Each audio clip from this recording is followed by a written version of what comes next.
Caras alunas, caros alunos, vamos iniciar com uma introdução ao mundo dos estudos da Idade Média. A Idade Média, ela historicamente, ela se perfaz durante praticamente 1000 anos. 1000 anos de economia, 1000 anos de literatura, 1000 anos de arte, dividida entre o românico e o gótico, 1000 anos de filosofia, dividida em filosofia patrística e filosofia escolástica, 1000 anos de teologia, dividida entre os padres da igreja e os grandes filósofos técnicos da escolástica. Um mundo imenso, incomensurável, que no século XX foi estudado através de dois princípios e de duas perspectivas, eu diria, filosófica e sociológica. Dois grandes mundos também, o mundo do positivismo e o mundo do marxismo. Pois bem, estes dois métodos, eu conheci o primeiro, porque na minha época em que estudei história, o método era o método positivista. Vocês conheceram o segundo, porque o método que vocês estudaram, através do qual estudaram a Idade Média, foi um método marxista. Esses dois métodos que fizeram história, eles têm naturalmente as suas benemerências e as suas dificuldades. Eu gostaria então de mostrar como estas duas abordagens se realizam e quais são, digamos assim, as perspectivas menos interessantes do ponto de vista de um estudo mais completo, um estudo mais complexo, um estudo mais abrangente, esse possa se realizar. E é, naturalmente, se servindo também de elementos das duas, que nós vamos atender ao que nós precisamos. O positivismo, introduzido na história através de um filósofo do século XIX chamado Auguste Comte, ele tem duas grandes, digamos, perspectivas. Na sua obra, La Philosophie Positive, a filosofia positiva, ele estratifica, digamos assim, a história pessoal e a história coletiva em 3 estádios, que vai do estágio primitivo ao estágio chamado metafísico e ao estágio chamado positivo. E este estágio positivo, que é o último estágio, que se dá a partir do século XVI, né? E que começa com o século XVI, digamos, com o empirismo inglês, e que depois vai, ao longo do tempo, através da história, né, na Europa Ocidental, e depois exportando pelo mundo inteiro. Esta é a grande exportação francesa, é o grande, digamos, domínio intelectual francês no mundo, o domínio do positivismo, e o Brasil vivenciou isto de uma maneira, digamos, extraordinária, porque foi, sim, um desenvolvimento enorme com relação à ciência, nesta época no Brasil e a fortiori no mundo, na medicina, na biologia, na geografia, enfim, né, todo mundo no direito até hoje. Né?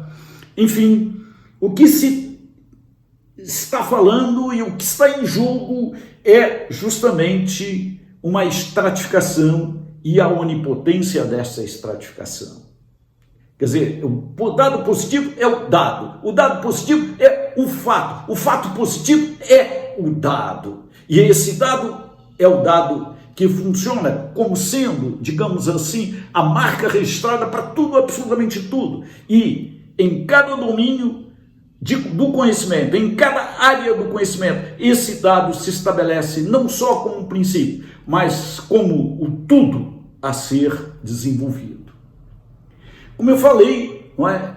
Se isto se dá assim, na história, o fato histórico passa a ser justamente esta perspectiva, ou passa a ser visto a partir desta perspectiva. O fato histórico é estratificado. Assim eu aprendi a história. Invasões árabes, invasões bárbaras, descobrimento do Brasil, sem crítica. É assim. Bárbaro invade, árabe invade, espanhol descobre. Pronto. Sic et simplister, isto é o dado histórico. Isto vale no direito para a lei. Dura lex sed lex. Todo o direito positivista e neopositivista, né? Kelsen, né? Vem daí. Isto vale na medicina para o estudo da medicina. É o órgão, e o órgão que tem que ser tratado, estratificado, e, naturalmente, essa estratificação ela é onipotente. Não tem lugar para mais nada. Quem nem além desta estratificação. Isto vale para a geografia, o espaço, né? Qual é o lugar do convés no navio? Qual é o lugar do porão no navio? Qual é o lugar do mocamo? Qual é o lugar do sobrado? Qual é o lugar da casa grande? Qual é o lugar da senzala? É uma geografia estratificada. Isto vale para a história, para a história. É assim que vale, é assim que trabalha, digamos assim, o método ou a abordagem positivista na história. Esta foi a história que muitos de nós, estudou. Dessa história, eu diria, é extremamente importante levar em consideração, né, o modo como a linha da história se faz presente. Acho que é um ponto que deve ser levado em consideração, que ao se estratificar, a linha da história se sobressai. E levar em consideração esta linha da história, hoje, eu acho importante, sem a estratificação e a onipotência que o positivismo quer, naturalmente, impregnar. Um outro método, o método que vocês estudaram, é o método do marxismo. Né? E aí, né, a filosofia de Marx, que vem da filosofia hegeliana, mas no caso, né, de Marx, ela se nos propõe, digamos assim, uma história que tem, digamos assim, ou uma filosofia que tem na economia, digamos, o seu pressuposto e a sua influência para tudo, enquanto que no positivismo, né, é a estratificação, é o fato na sociologia, o fato social que determina tudo. Aqui a economia e o modo, o meio, o poder sobre os meios de produção vão ser, digamos assim, um determinante em tudo. Então, tudo vira uma história econômico-social, que é importante que seja feita, né? Uma história econômico-social é importante, mas tudo legitima ou não legitima esta economia. Quer dizer, o ponto de partida é o ponto da economia. É a economia legitimando tudo, é a economia fabricando tudo, é a economia, digamos, né, realizando tudo. Então, vejam bem, a Idade Média, à luz do marxismo, vira história do feudalismo. Isso não é que não seja importante uma história do feudalismo, né? Mas eu, às vezes, vou dizer que é pouco e é demais ao mesmo tempo. É um certo reducionismo quando se leva em consideração outros ditames da história. É claro que hoje, por exemplo, podemos fazer esse tipo de leitura. Né? Estamos diante de uma pandemia. E esta pandemia, ela está em conexão com a economia. Então, para nós, é bastante interessante e é bastante, digamos, claro, né, ver isto, né, como a pandemia e a economia estão em estreita e estreitíssima ligação. E que uma pandemia pode sim, não é, forjar um tipo de economia diferente, e vamos aí ver como isso foi feito na Idade Média, né? Como isso se estruturou na Idade Média, dentro de uma perspectiva, eu diria, econômico-social e social-econômico, né? Como isto se deu, né? Digamos, no feudalismo. Vamos falar então, né? Ok? E vamos propor então, né, uma história de um feudalismo global, que é o que nós estamos, digamos assim, em perspectiva de consecução hoje.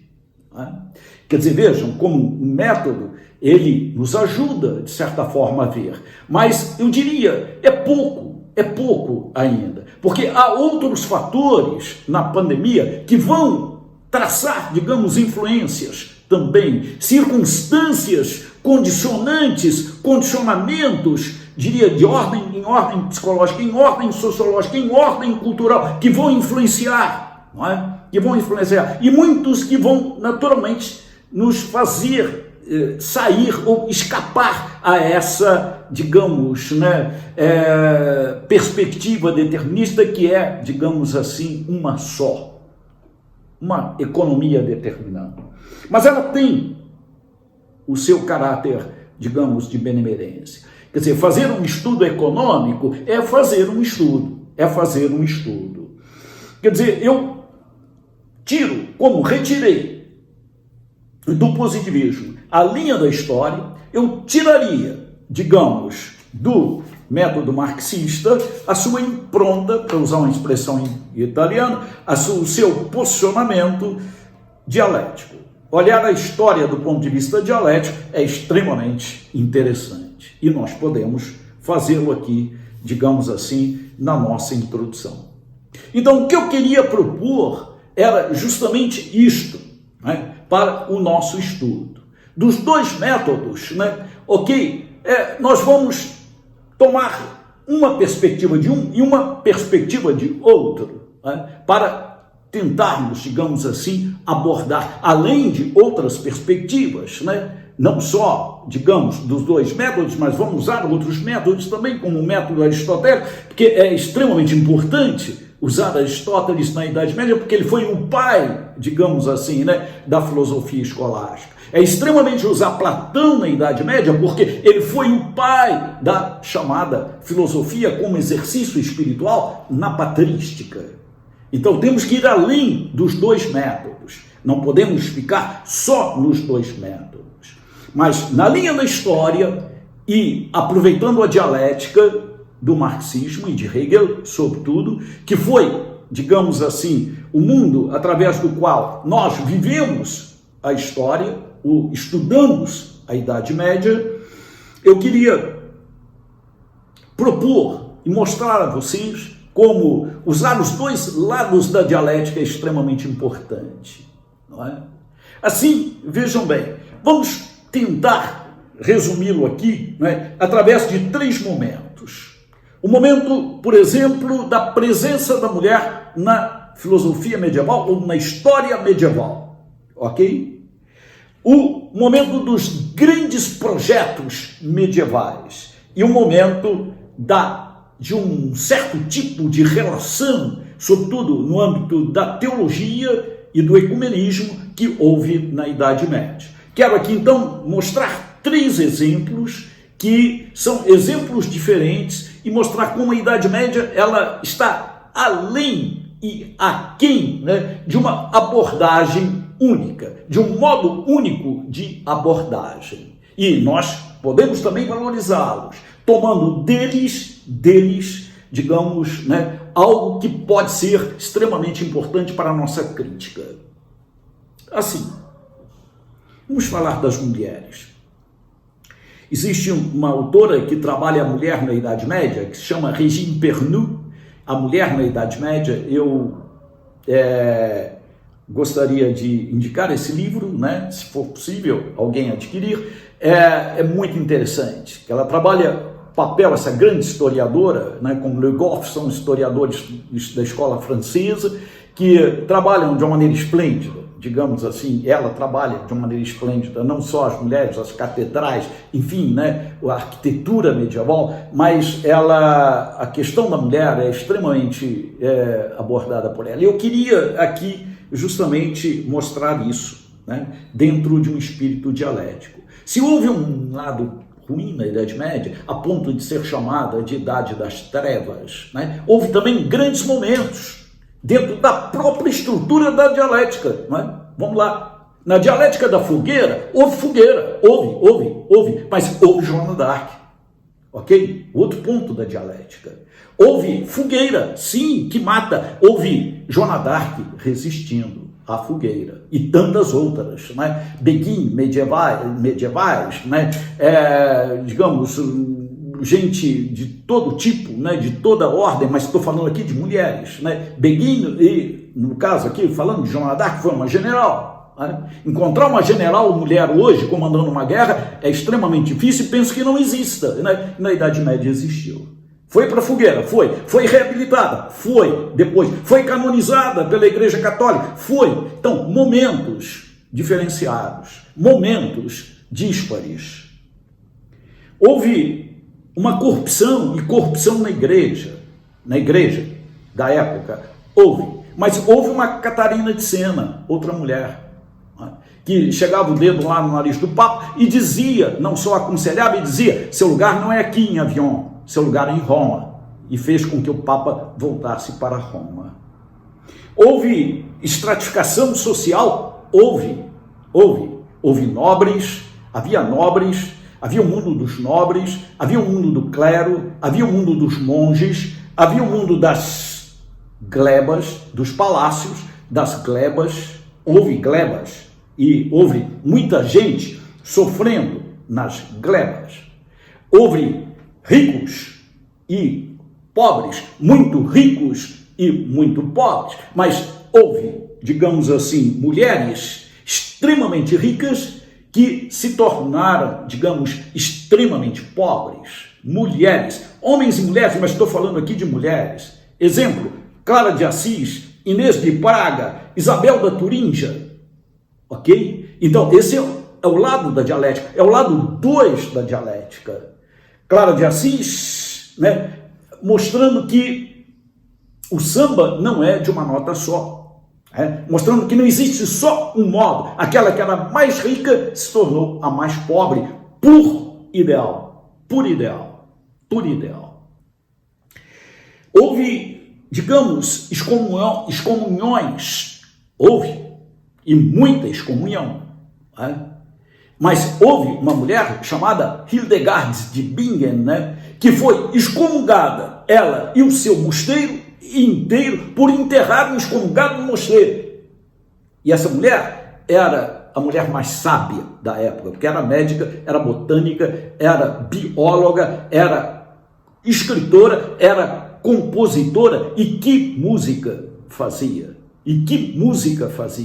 Que qualidade de música fazia? Era uma mulher de ação, era, digamos, uma profetissa em latim, teutônica, a grande profeta, ou a grande, digamos, visionária, né, alemã, né, de tudo. Quer dizer, que trouxe, digamos assim, para o mundo e para o mundo da época, digamos, algo que não se podia absolutamente determinar. Vamos falar de projetos medievais. Estamos aqui diante de um projeto que eu gostaria de falar sobre ele, que é o projeto de Alcuino de York, um monge medieval de York, que extremamente interessante, que era um ministro da cultura de Carlos Magno. Um projeto de unificação do mundo em torno da cultura, ok? Unificar o mundo, sim, um projeto de unificação. O mundo sempre sonhou com a unificação, e na Idade Média foi um projeto de unificação, um projeto de unidade, através do cristianismo, através da cultura cristã, extremamente realista, porque a cultura estava nos palácios, nos mosteiros e nas catedrais. Então é para lá que nós vamos unificar, Porque o único modo de unificar é através de um realismo, de algo realista. É um projeto que tinha na cultura a sua força. A força era a força da própria cultura, e é, no caso, a força da própria cultura cristã. Então, interessante, extremamente interessante. Projeto que partiu de um mundo de escolas, que foi institucionalizado através de uma própria legislação. Primeiro, chamadas legislação capitular 787, Carlos Magno, através de Alcuino de York, com ajuda, digamos assim, assessoria de Alcuino de York, ele institucionaliza ao lado de cada palácio, ao lado de cada catedral, ao lado de cada mosteiro, o quê? Uma escola. E aí, escola de Chartres, escola de Bolonha, escola de Leuven, né? Mais tarde, né? As escolas foram gerando escolas gerando escolas, e aí nascem as universidades. E os estados modernos nascem dentro da própria universidade. Grande projeto. Francisco de Assis, com o início ou o reinício do cristianismo, voltado naturalmente para a pobreza. Aquele que era o mais rico se torna o mais pobre para iniciar a nova forma de cristianismo, novo início de cristianismo. E no século XII, um projeto multicultural fantástico, quer dizer, vivido. Árabes, judeus e cristãos vivendo na mais absoluta harmonia e produzindo juntos cultura. Península Ibérica, produzindo cultura, isto no século XII. É claro que depois se deteriorou. É claro que eu não estou falando aqui de Inquisição. Estou falando de um século XII onde árabes, judeus e cristãos se uniam. Estou falando aqui em Maimônides, estou falando aqui em Ibn Arabi, estou falando aqui em Averroes, estou falando aqui nos grandes vultos da cultura do século XII, em absoluta harmonia, se entendendo e se compreendendo. Olha, este é o mundo da Idade Média. Este é o mundo da Idade Média que nós temos que levar em consideração, não só para ver nela, muitas vezes, a Idade das Trevas, mas para ver na Idade Média também, como Erasmo, né? Escreveu o Elogio da Loucura, podemos dizer um elogio à Idade Média. Muito obrigado.